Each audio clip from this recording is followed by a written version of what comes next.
श्रीकृष्णजगद्गुरुपरब्रह्मणे नमः।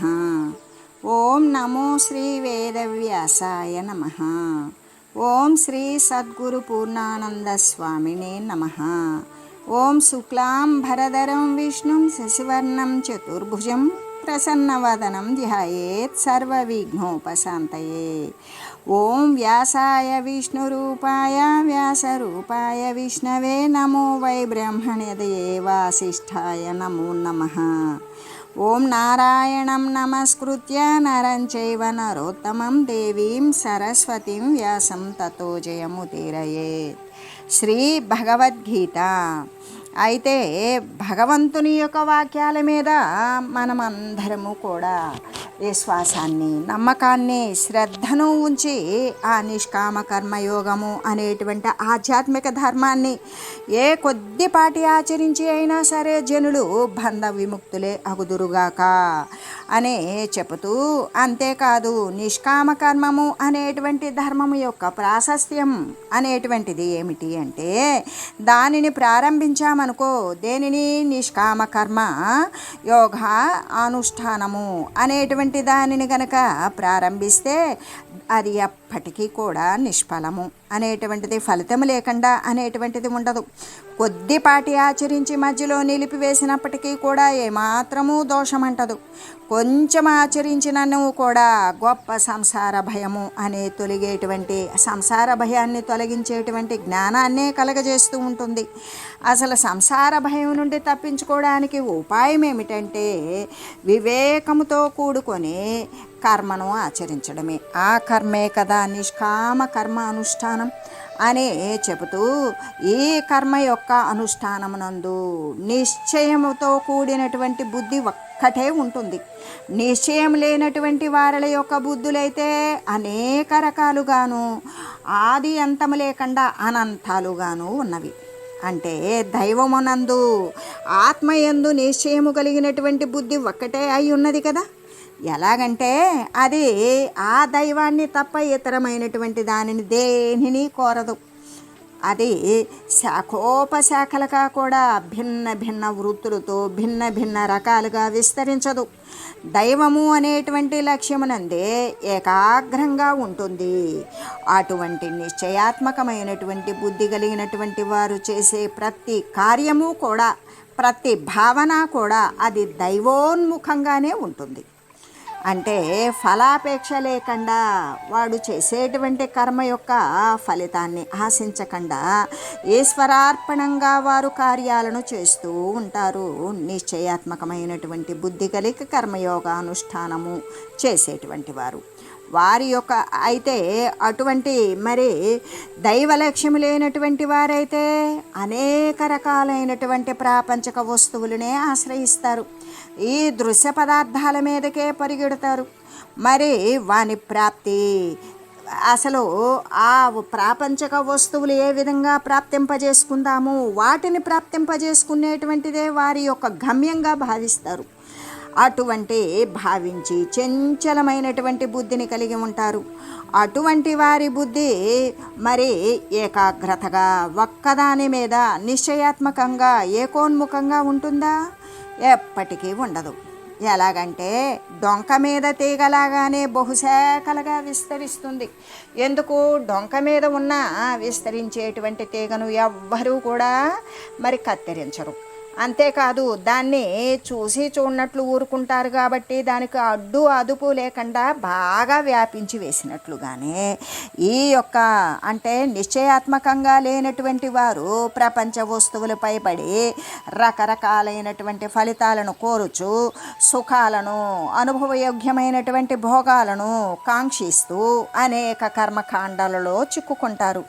ఈ పని చేస్తే ఇంత బాగుంటుంది, ఈ యజ్ఞం చేస్తే ఈ పుణ్యం వస్తుంది, ఈ తీర్థయాత్ర చేస్తే అలా లభిస్తుంది, ఈ మరి ఈ దాన ధర్మాల వల్ల ఇట్లా ఇంత కూడి వస్తుంది, దీనివల్ల సుఖం వస్తుంది, దానివల్ల స్వర్గం ప్రాప్తిస్తుంది అనేటువంటి కర్మకాండల్లో చిక్కుకొని దాని ఫలితంగా ఒక్క దాని మీద నిశ్చయము అంటే ఏకాగ్రత అనేటువంటి బుద్ధి ఉండదు.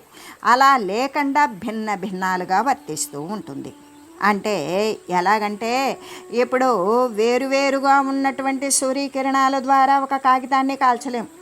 అదే ఈ వేరువేరు అంటే భిన్న భిన్న కిరణాలు కాగితం మీదకి ఏకోన్ముఖంగా పడాలి అంటే ఆ సూర్యకిరణాలకు కాగితానికి మధ్యలో భూతద్దం అనేటువంటిది పెట్టాలి. ఆ భూతద్దం ద్వారా ఏమవుతుంది, సూర్యకిరణాలన్నీ సంఘటింపబడి ఏకోన్ముఖంగా ప్రసరించి ఆ వేడి కాగితం మీద తీవ్రతరంగా ఉండడం చేత కాగితం దహించబడుతుంది. అలాగే అంటే అవి వేరువేరుగా ఉన్నప్పుడు అటువంటి శక్తిని కలిగి ఉన్నవా, లేవు కదా. ఆ విధంగానే నిశ్చయంగా ఉన్నప్పుడు నిశ్చయాత్మకమైనటువంటి ఏకాగ్ర బుద్ధి యందు కూడా అఖండమైనటువంటి శక్తి విరాజిల్లుతూ ఉంటుంది. సూర్యకిరణాలన్నీ సంఘటింపబడితే కాగితాన్ని కాల్చివేసే శక్తి సమర్థత వచ్చినట్లే ఆ విధంగా ఏకాగ్రతతో ఉన్నప్పుడు నిశ్చయించినటువంటి ఏకాగ్ర బుద్ధి యందు అఖండమైనటువంటి శక్తి విరాజిల్లుతుంది. అందుకే ప్రాపంచిక సంబంధమైనటువంటి ఈ యొక్క మానవుడు అనేక దృశ్య విషయాల పట్ల, ప్రాపంచక సంబంధమైనటువంటి భోగాల పట్ల ప్రసరించినటువంటి మనసు కలిగిన వాడే కోరికలను మాత్రమే తీర్చుకొనుటయందే తన యొక్క శక్తినంతా కూడా ధారపోస్తూ ఉన్నాడు. తన శక్తి అపారవారం, తాను పరమాత్మ స్వరూపం అనేటువంటి స్థితిని మరిచి ఆ స్థిరమైనటువంటి భోగాసక్తి కలిగి ఉంటాడు. ఈ ప్రాపంచక వస్తువులపైనే దృష్టి అనేటువంటిది పెట్టి ఉంటాడు. అటువంటి వాని యొక్క చిత్తం ఎలా ఉంటుంది అంటే చంచలముగా ఉంటుంది.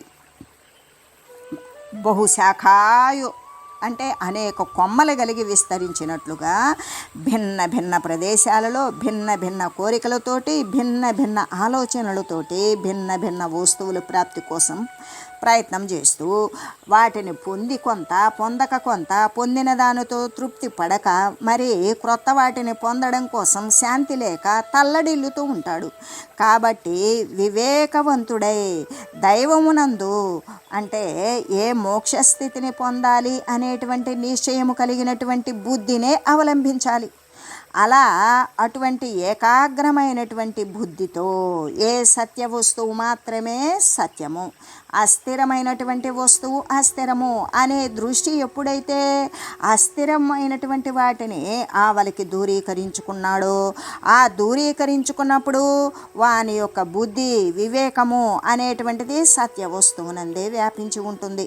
అప్పుడు వివేకవంతుడే ఏం చేస్తాడు, దైవమునందు, ఆ దైవమే కదా మోక్షస్థానము అంటే మోక్షాన్ని పొందాలి అనేటువంటి నిశ్చయము కలిగి ఉన్నటువంటి బుద్ధినే అవలంబిస్తాడు. అప్పుడు ఇక భిన్న భిన్న రీతుల్లో పోయేటువంటి ఏ యొక్క అనిశ్చయాత్మకమైనటువంటి బుద్ధి ఉంటుందో, ఒక దృఢము లేకుండా ఉండేటువంటి బలహీనమైనటువంటి ప్రాపంచక సంబంధమైనటువంటి బుద్ధి ఉంటుందో దానిని త్యజించి వేయాలి. దేని ద్వారా త్యజించి వేయాలి, దైవము తప్ప మరొకటి లేదు అనేటువంటి నిశ్చయాత్మకమైనటువంటి బుద్ధిని అవలంబించినప్పుడు ఈ ప్రాపంచక సంబంధమైనటువంటి బుద్ధిని వదిలివేయాలి అని చెబుతూ, కాబట్టి ఇప్పుడు మనకి శృతులు కానీ వేదాలు కానీ, అదేలే శృతులు అంటే వేదాలు, వేదాలు అంటే శృతులు. ఆ వేదమునందు ఏమని తెలపబడింది అంటే ప్రతి కర్మకాండకు కూడా ఫలితాన్ని తెలపబడింది. ప్రతి ఒక్క అంటే చిట్ట చివరకు ఏ వరకు వచ్చింది అంటే ఒక పుస్తకాన్ని పారాయణం చేయడం ద్వారా, ఒక దైవికమైన పుస్తకాన్ని పారాయణం చేస్తే ఈ విధంగా ఇటువంటి ఫలితం వస్తుంది అనే విషయాన్ని గురించి వేదమునందు ఫలాన్ని తెలిపేటువంటి భాగములే ఉంటాయి, కొన్ని ఉంటాయి. ఆ భాగాల యందు మాత్రమే ఇష్టం కలిగిన వారు కొందరు ఉంటారు. అందులో చెప్పబడినటువంటి వేదాలలో చెప్పబడినటువంటి స్వర్గము మొదలైనటువంటి ఫలితాల కంటే కూడా అధికమైనటువంటిది వేరొకటి ఏదీ లేదు అని వాదిస్తారు కొంతమంది. ఏమని, వేదంలోనే చెప్పబడింది ఏమని, బ్రహ్మలోకం కానీ విష్ణులోకం కానీ కైలాసము కానీ ఈ లోకాలు మాత్రమే కాదు, ఆ స్వర్గలోకం కానీ ఈ లోకాలు తప్ప మరొక లోకం లేనే లేదు, ఇవే గొప్పవి, దీనినే పొందాలి అని కొంతమంది బుద్ధివాదము చేత ఆ విధంగా విషయ వాసనలకు లోబడి అదే పతాక స్థాయి, అంతకు మించినది లేదు, అదే సత్యము, అదే నిత్యము అని వాదిస్తూ ఉంటారు వేరొకటి లేదు అని మొండికి పోతూ ఉంటారు. అంతేకాదు విషయవాంఛలతో నిండిపోయి ఉంటారు. ఈ విషయాల పట్ల నేను ఈ కోరికను తీర్చుకోగలుగుతాను, ఈ మంచి పని పట్ల నేను 4 రూపాయలు దానం చేస్తే 400 రూపాయలు సంపాదించుకుంటాను, నేను 400 దానం చేస్తే 4 కోట్లు గడిస్తాను అనేటువంటి కోరికతో కూడినటువంటి విషయవాసనలతో ఉండే చిత్తము కలిగినటువంటి వారు ఇక స్వర్గాభిలాషులు. నేను ఇంత దానం చేశాను, దీనికి ఇటువంటి యజ్ఞయాగాదులు చేశాను, మనకి ఇటువంటి శృతి ఫలాలన్నీ కూడా వేదమునందే చెప్పబడినవి, ప్రతిదీ కూడా ఏ కార్యానికైనా ఫలితం ఉంటుంది అని మొట్టమొదటిగా మనం ఏం చేస్తాం, కార్యాన్ని సగం ఆపికోను కూడా ఫలశ్రుతిని చూస్తాం. ఏమని, శృతిలో ఫలితం ఏమని చెప్పబడింది అనేటువంటి దానిని చూస్తాం. ఎందుకు, ఏకాగ్రత లేదు. ఏకాగ్రత దేని పట్ల ఉన్నది, మనం చేసేటువంటి కార్యం సిద్ధించబోయేటువంటి ఫలితం మీద మనకి ఏకాగ్రత ఉన్నది. అటువంటిది అంటే కోరి చేసేటువంటి ఫలితం ఉండదా అంటే ఉంటుంది. ఏ విధంగా ఉంటుంది అంటే దానికి నేను ఒక చిన్న పోలిక తెలియజేస్తాను. అది ఏమిటి అంటే, ఒకసారి ఒక రైతు ఉన్నాడు. ఆ రైతు ఏం చేశాడు అంటే బాగా తన తోటంతా తోటకూర ఆకుకూర వేశాడు. ఆ ఆకుకూరలు వేసి ఆకుకూరలు పండిస్తూ ఉన్నాడు. అయితే అవి బాగా ఏపుకొచ్చినవి, ఉపయోగించుకోవడానికి అనువైన పరిస్థితి. వాటిని నెత్తిన వేసుకున్నాడు, మరి తీసుకొని వెళ్ళి ఊళ్ళో అమ్ముకొచ్చుకుంటున్నాడు. సరే, అలా అమ్ముకోవడానికి వెళ్ళినప్పుడు అక్కడ దూరంగా ఆయన రోజు తిరిగి వచ్చేటువంటి ప్రదేశంలో మార్గమధ్యంలో ఒక అనాథాశ్రమం ఒకటి ఉన్నది. అనాథులను పోషించబడేటువంటి ఆశ్రమం. ఆ అనాథాశ్రమం కాడికి వచ్చేటప్పటికి ఆయన దగ్గర ఇంకా ఒక 5-6 కట్టలు మిగిలి ఉంటూ ఉంటాయి. ప్రతిరోజు అదే జరుగుతూ ఉంటుంది. ఆయన ఏం చేస్తాడు, వాటిని ఇంటికి తీసుకొని రాడు. మిగిలిపోయినటువంటి సరుకుని ఆ అనాథాశ్రమంలో ఉచితంగానే ఇచ్చి వచ్చేసేవాడు. సరే, ఇలా కొంతకాలం గడిచింది. ఆయనకు ఆకుకూరలు అయిపోయినవి, ఇంకొకటి వేసాడు. ఏదైనా సరే తను అమ్ముకోగా మిగిలిపోయినటువంటి వస్తువు అనాథాశ్రమానికి ఇస్తూ దానిని వృధా చేయకుండా వారు సద్వినియోగపరుచుకునేటట్లుగా ఉపయోగపెట్టేవాడు. ఇలా కాలం గడిచిపోయింది. కొంతకాలం జరిగిన తర్వాత ఇంకా ఆయనకు ఆయు పరిమితి తీరిపోయింది ఆ శరీరానికి. తీరిపోయిన తర్వాత అతను ఆ అనాథాశ్రమానికి ఆయన ఫలితం కోరి ఇవ్వలేదు అస్సలు. ఎందుకు అంటే ఈ ఆకుకూర వృధా అయిపోతుంది, వారికి ఉపయోగపడుతుంది అని ఇచ్చాడు. నేను వాళ్ళకి ఇస్తే నాకెంత వస్తుంది అనేటువంటి కొలమానం వేసుకోలేదు. అలా వారికి తన వంతుగా తను రోజు అలా ఇచ్చేవాడు. తన శరీరం అనేటువంటిది ముగిసిపోయింది, శరీర పతనమైంది. ఆ రైతు చనిపోయాడు. ఆ తర్వాత ఏమయ్యాడు, ఆయన ఒక రాజులాగా పుట్టాడు. రాజులాగా పుట్టి ఏం చేశాడు అంటే ఒక రాజ్యాన్ని పరిపాలిస్తూ ఉన్నాడు. తర్వాత ఆయన దగ్గరికి కొంతమంది మహనీయులు ఇచ్చేశారు. వారికి అర్ఘ్యపాద్యాదులు ఇచ్చారు, నమస్కారం చేశాడు. అన్నీ అయిపోయినవి, కూర్చున్నారు, కుశల ప్రశ్నలు అడిగారు. తర్వాత ఆయనకు తన గతంలో తాను ఏమై ఉన్నాను అనేటువంటి విషయాన్ని గురించి తాను తెలుసుకోవాలి అనుకున్నప్పుడు సరే ఏమై ఉన్నాడు అంటే అప్పుడు వాళ్ళు చెప్పారు, మునీశ్వరులు, ఓ రాజా, నువ్వు గతంలో ఒక తోటకూర అమ్ముకునేటువంటి రైతువి. ఆ తోటకూర అమ్ముకుంటూ నీ జీవన పర్యంతం కూడా ఏదో నీకు వచ్చినటువంటి దైవస్మరణ చేసుకునేటువంటి వాడము. అయితే మిగిలిపోయినటువంటి తోటకూర నువ్వు తిరిగి వచ్చే దారిలో ఉన్నటువంటి ఆ ఆశ్రమంలో నీవు ఈ తోటకూరని ఇచ్చేసి వచ్చేవాడవు, వాళ్ళకు ఉపయోగపడేది. అది ఆ విధంగా ఒక కూర కలిసి వచ్చేది వాళ్ళకి, ఆ విధంగా బాగుండేది. అయితే ఆ పుణ్యం కొద్దీ నీకు ఇప్పుడు ఇటువంటి రాజధర్మం అనేది వచ్చింది అని చెప్పేసి ఒక రాజ్య పదవిని, ఒక సామ్రాజ్యాన్ని పొందావు అని చెప్పాడు. అయితే ఆ ఫలితం ఎటువంటిది అంటే ఆయన ఆ రోజు వీళ్ళకి నేను తోటకూర ఇస్తే నాకు కోరికలు దీనికి ఫలితం ఉంటుంది అని కోరి చేయలా. ఆయన ఇది వృధా పోకుండా వాళ్ళు ఉపయోగించుకుంటారు అని ఇచ్చి వచ్చాడు. పదార్థం అనేటువంటిది పరమేశ్వర స్వరూపం అని భావించాడు. కాబట్టి సరే, అప్పుడు ఆయన ఏమనుకున్నాడు, ఓహో ఇలా చేస్తే ఇట్లా వచ్చిందా అని ఆయన ఏం చేశాడు, ఇక అప్పటి నుండి ఆ రాజు ఒక తెలివి తక్కువాడు, మళ్ళీ కూడా తోటకూర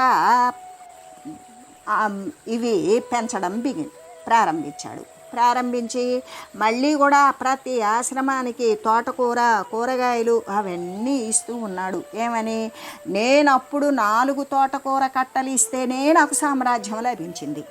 నేనిప్పుడు పెద్ద పెద్ద తోటలు, మూటలు మూటలు, కట్టల కట్టలు, పెద్ద పెద్ద వాహనాలకి కూడా నేను సరఫరా చేస్తూ ఉన్నాను. ఇంకా నాకు రాబోయేటువంటి ఫలితం ఎంతదో అని ఊహించుకొని ఆ విధంగా తోటకూర కట్టలు చేస్తూ వచ్చాడు. తర్వాత అతనికి సరే మళ్ళీ కొంతకాలం గడిచిపోయింది. ఆయన శరీరం పడిపోయింది. ఆ తర్వాత మళ్ళీ రాజు రైతుగానే పుట్టాడు. ఏంటిది అని ఆయనకు కొంచెం మళ్ళీ ఆయన దగ్గరికి ఎవరో మహనీయులు వచ్చారు, అడిగారు, చెప్పాడు. ఏమని ఆ మహనీయుడు చెప్పాడు అన్నమాట, రాజా నువ్వు కోరిక లేకుండా చేసినటువంటి ఫలితంతో ఇంత ఫలితాన్ని పొందావు.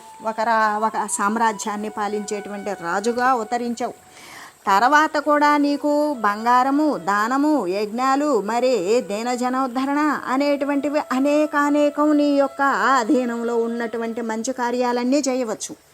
కానీ నువ్వు తోటకూర వల్ల ఎలా పుట్టావని తెలిసి ఆ రోజు నుండి నువ్వు తోటకూరే చేసావు. తోటకూరను గురించి నువ్వు ఆలోచన చేసి మళ్ళీ తోటకూర అమ్ముకునేవాళ్ళలాగానే పుట్టావు అని తెలియజేశారు. అప్పుడు తన యొక్క తప్పిదానికి తను 3 శరీరాల యందు కూడా ఏది వదిలి ఉత్తమమైనటువంటి స్థానానికి పోయి కూడా ఫలితాన్ని దక్కించుకోలేక మళ్ళీ కూడా కోరికతో ఉండి తన పూర్వ శరీరాన్ని ధరించినట్లుగానే ఈ విధంగానే అంటే ఎప్పుడైనా కూడా ఎలాగంటే ఎవ్వరికైనా ఏ కోరిక లేకుండా ఉండాలి. విషయవాంఛలు అనేటువంటివి వదిలివేయాలి. అలా విషయవాంఛలు అనేటువంటిది వదిలివేయకపోతే ఏమవుతుంది అంటే దానిని స్మరించి తత్సంబంధమైనటువంటి కర్మలతోటి, ఆ వాసనలతోటి అవే శరీరాలు ధరిస్తారు. అంటే ఈ యొక్క విషయ సంబంధమైనటువంటి కోరికలను పొందాలి, చెందాలి, సాధించాలి, వాటిని స్వాధీనం చేసుకోవాలి అనేటువంటి తపనతో వాని యొక్క చిత్తము ఏ విధంగా చంచలత్వంతో ఉంటుంది. ఒక్క దాని మీద వాడు ఒక ఏకాగ్రతం అనేటువంటిది పరచలేడు.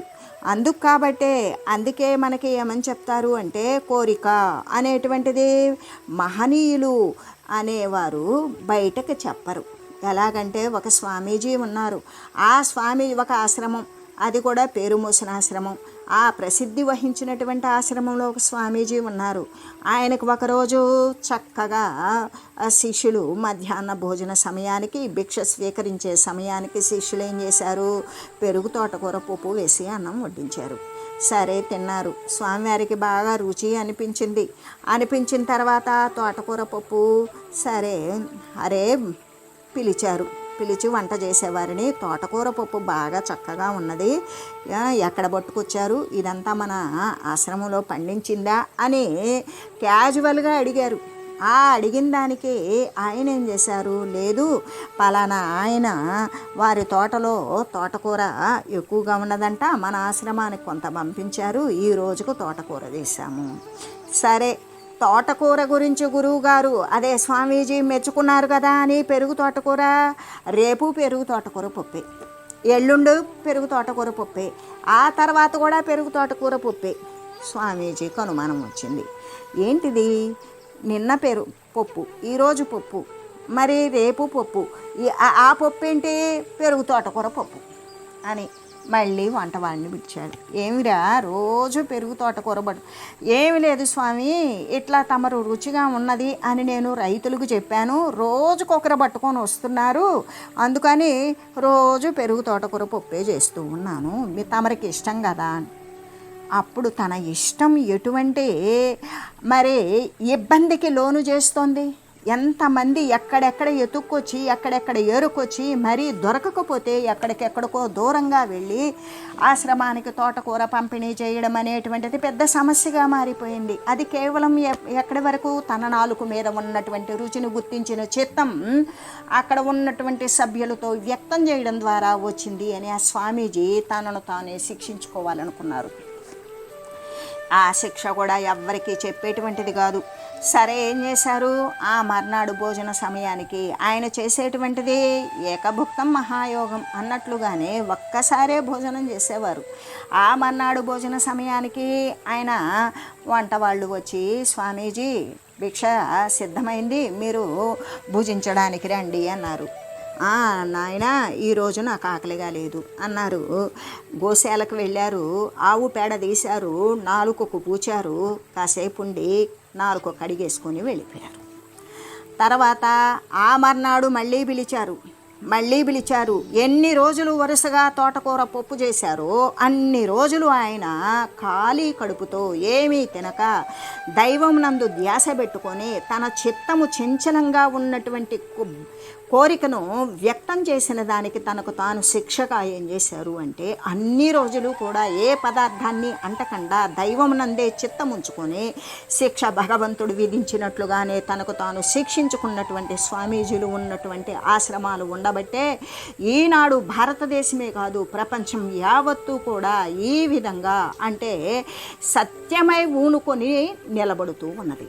భారతదేశంలో అయితే అటువంటి సద్గురుమూర్తులు, సన్యాసులు, యతివరులు ఉండబట్టే భారతదేశం ఎప్పుడూ కూడా ఆధ్యాత్మిక క్షేత్రంగానే చెప్పబడుతూ ఉన్నది అని చెబుతూ, అంటే ఎప్పటికీ కూడా ఈ విషయవాంఛలు, కోరికతో కూడినటువంటి విషయాల పట్ల కోరికలతో సంచలించిపోవడం, ఆగలేకపోవడం, తట్టుకోలేకపోవడం, దానికోసం ఎంత నీచకార్యమైనా చేసేయడం అనేటువంటి చిత్తము కలిగినటువంటి వారు ఏకాగ్రమైనటువంటి విషయమునందు వారు దృష్టిని ఒక్కచోట నిలపగలుగుతారా? నిలపలేరు కదా. అలాగనే ఎలాగంటే స్వర్గాన్ని కోరేటువంటి వారు ఎవరు? అల్పజ్ఞులు. అంటే ఇప్పుడు అనుభవించేటువంటి సుఖం కంటే స్వర్గంలో ఇంకా ఎక్కువ సుఖం ఉంటుంది. ఏ సుఖమున్నా అది శరీరమే, ఇది శరీరమే. ఈ శరీరంతో మళ్ళీ శరీరాలు పుంజుకొని ఇన్ని క్రియలు చేస్తూ, ఇన్ని కార్యకలాపాలు చేస్తూ అనేక అవమానాలు, కొద్దిపాటి సన్మానాలు, కొద్దిపాటి గౌరవాలు, అనేక చీత్కారాలు పడుతూ కూడా అనేక శరీరాలు రుగ్మతలతో, ముసలితనంతో మరి జరగక ప్రమాదాలు, ఆపదలు ఇవన్నీ కలగలుపుగా వచ్చినటువంటి ఈ శరీరాలనే కావాలని కోరుకుంటూ వాటితోటే మళ్ళీ సుఖలాలసత, ఈ శరీరాన్ని తృప్తిపరచాలి. శరీరమా తృప్తి పడుతుంది? లోపల ఉన్నటువంటి జీవి కదా మలిన పడుతున్నాడు. శరీరానికి ఆ కోరిక పుడుతుంది కాదు, జీవికి కదా కోరిక పుట్టేది. ఆ జీవి అజ్ఞానముతో ఉండి సందడి చేయగా ఆ సందడికి సంచలించి తట్టుకోలేక పోయి ప్రతి చెడు కార్యాన్ని కూడా వాడు అనుసరిస్తూ ఉన్నాడు. అటువంటి వాడు అల్పజ్ఞుడే. ఎందుకు అంటే వానికి అస్సలు అల్పము అని చెప్పడానికి కూడా లేదు. అజ్ఞానములో నిండిపోయినటువంటి వాడేం చేస్తాడు అంటే మళ్ళీ కూడా శరీరాన్ని ధరించడం. ప్రతి శరీరమునందు కూడా, శరీరము అన్నప్పుడు మనం మానవ శరీరము అని భావిస్తాం. శరీరము అంటే ఏ జంతుజాలాదులు, క్రిమికీటకాదులు, వృక్షాలు, శిలలు, రాళ్ళు, పర్వతాలు ఇటువంటివన్నీ కూడా శరీరాదులే, అవన్నీ కూడా ఉపాధులే. అటువంటి శరీరాలు అనేటువంటివి ధరించినప్పుడు ప్రతి ఒక్క ఉపాధి నందు కూడా కర్మం ఉంటుంది. ఎందుకు? ప్రతి ఉపాధికి కూడా ఒకంత పదార్థం అవసరం. అంటే ఆ యొక్క ఉపాధికి తగినటువంటి పదార్థం అవసరం. కొన్ని చరించేవి, కొన్ని చరించనివి. అంటే ఈ విధంగా కదిలేవి వాటి యొక్క ఆహారం అవే సంపాదించుకుంటాయి. అటువంటి కర్మను చేస్తూనే ఉంటాయి. ఆ విధంగా ఆ కర్మము చేస్తూ దాని యొక్క ఫలితాన్ని పొందుతూనే ఉంటాయి. అలా పొందడం కోసం అంతేకాదు ఆ ఫలితంలో కూడా భోగాలను, ఇష్టమైనటువంటి కోరికలను సిద్ధింపజేసుకోవడం కోసం ఈ యొక్క అనుభవయోగ్యములైనటువంటి సుఖలాలసతను పొందడం కోసం వాడు సంపాదించాలి అనుకుంటాడు ఒక ఐశ్వర్యం. ఆ ఐశ్వర్యం కోసం ఏం చేస్తాడు? వివిధ రకాలైనటువంటి కార్యకలాపాలతో కూడి ఉంటాడు. ఆ వివిధ రకాలైనటువంటి అటువంటి ఐశ్వర్యాన్ని వాడు పొందాలి అంటే ఇక వాడి దృష్టి ఎక్కడ ఉంటుంది? వాడు అనుభవించదగినటువంటి వస్తువు పట్ల ఉంటుంది. కానీ తను చేసేటువంటి కార్యం ఎటువంటిది? నేను మంచి చేస్తున్నానా, చెడు చేస్తున్నానా? నేను చేసేటువంటి కార్యం వల్ల అవతల ఉన్నటువంటి శరీరగతుడైన జీవుడు వాడు దైవ సమానుడు, వానికి బాధ కలిగిస్తున్నానేమో, వాడిని ఇబ్బంది పెడుతున్నానేమో, సర్వ జీవరాశులకి కూడా నష్టం కలిగిస్తున్నానేమో అనుకోడు. నాలుక యొక్క రుచికి, శరీరం యొక్క భోగాల పట్ల రుచి రోజుకి శరీరం అనేటువంటిది చిత్తము సంచలించిపోయి బలహీనపడిపోయి ప్రాపంచక వస్తువుల పట్ల అది పూర్తిగా పరివ్యాప్తమైపోయి అనేక వివిధ రకాలైనటువంటి కార్యకలాపాలతోటి ఏ విధంగా అంటే ఇక ఎటువంటి ఫలితం ఉండదు. ఆ శరీరానికి ఆ క్షణానికి మాత్రమే తిన్నాడా, నాలుక మీద రుచి అయిపోయింది, అనుభవించాడా, కాసేపటికి దేహశుద్ధి జరుగుతుంది. ఏదైనా వస్తువును సముపార్జించుకున్నాడా, కొంతకాలం ఆ దేహంతో అనుభవిస్తాడు. అంతేకాని వాని దేహంతో పాటు వాడు సముపార్జించుకున్నటువంటి వస్తుతతి అనేటువంటిది పోతుందా? పోదు. ఎందుకు? వాని దేహమే అడబడిపోయింది. వాడు దేహాన్ని దప్పించుకొని దేహాన్ని వదిలిపెట్టి వెళ్ళిపోయాడు. ఎక్కడికి వెళ్ళాడు? వాసనామయుడై కోరికలను తీసుకొని మరొక శరీరాన్ని ఆ వాసనలకు ఆ కోరికలకు సంబంధించినటువంటి యోగ్యమైనటువంటి శరీరాన్ని ధరించడానికి వెళ్ళిపోయాడు. ఆ విధంగా అంటే అక్కడ ఫలశూన్యమే కదా. వాడంత కష్టపడి అన్నీ చేసినా కూడా మళ్ళీ మళ్ళీ కూడా శరీరాలు పునరావృతమయ్యేటువంటి ఉపాధులనే కోరుకుంటూ ఉన్నాడు. కానీ శాశ్వతంగా కూడా అంటే ఉపాధులు నశించేటువంటి మళ్ళీ కూడా దేహాల యొక్క రాకపోకలు శాశ్వతంగా ఆపగలిగేటువంటి క్రియనైతే చేయట్లేదుగా. అందుకే అటువంటిది ఫలశూన్యమైనటువంటి కార్యము అని ఏ విషయాలను గురించి అయితే తెలియజెప్తూ ఉన్నారు. ఆ విషయాల చేత అపహరించబడింది చిత్తము అనేటువంటిది. ఎందుకు? ఆ విషయాల పట్ల మగ్నత చెందింది, ఆ విషయాలను పొందాలి అని ఇక ఆ విషయాలలోనే మమేకమైపోయింది. అటువంటి చిత్తము కలిగినటువంటి వారు ఆ మాటలను నమ్మి దృశ్యం వ్యామోహమైనటువంటి వాటి యందు పడేటువంటి వారు ఈ భోగాలను అనుభవించాలి అని ఇష్టపడేటువంటి జనులకు దైవ ధ్యానమనందు నిశ్చయమైనటువంటి ఏకాగ్రమైన బుద్ధి కలుగుతుందా? కలగదు కదా అని తెలియజేస్తూ ఓం మంగళం పావన గీతామాత జయ మంగళం భక్తజనావని బంధ విమోచని భవభయహారిణి భవ్యదాయిని మంగళం. ఓం మంగళం శ్రీ కురుక్షేత్ర రణక్షోణీ విహారిణే పార్థసారథి రూపాయ గీతాచార్యాయ మంగళం. ఓం మంగళం మహత్.